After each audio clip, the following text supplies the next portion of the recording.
All in વનની display જે અમે ચેન્જ કરી હતી 4-5 દિવસ પહેલાં કીના પહેલાંનો વિડીયો છે આ, અને એમાં અમે ઉપરથી ફિટિંગ કરી તમને દેખાડ્યું. એટલે એક કસ્ટમરે કીધું કે ભાઈ તમે સ્ક્રીન તો એ તો એમને એમ ફિટ થઈ જાય, હું આટલો બધો ચાર્જિસ તમે લ્યો છો. તો હવે એની પાછળની જે અમે મજૂરી કરી છે ને એનો વિડીયો આખો બનાવીને તમને દેખાડી દઉં.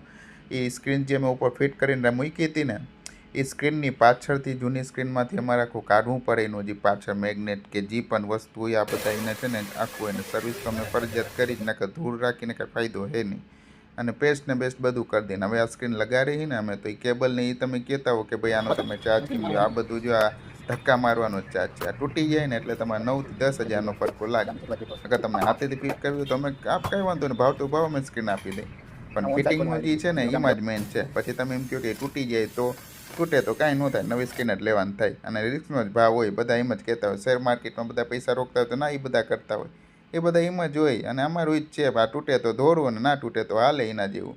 હવે જો તમે જોવો ને એક બધી વસ્તુ ફિટિંગ કરીને અમારે ચેક કરીને દેવાની હોય. ના ફાઇલ ફિટિંગ કરીને જો ડિસ્પ્લે પ્રોપર આવી જોઈએ, નકર એરર આવીને ઊભી રહી જાય ને તોય કાંઈ કામનું નહીં. બાકી કયો તમારે મળી કાલના વિડીયોમાં.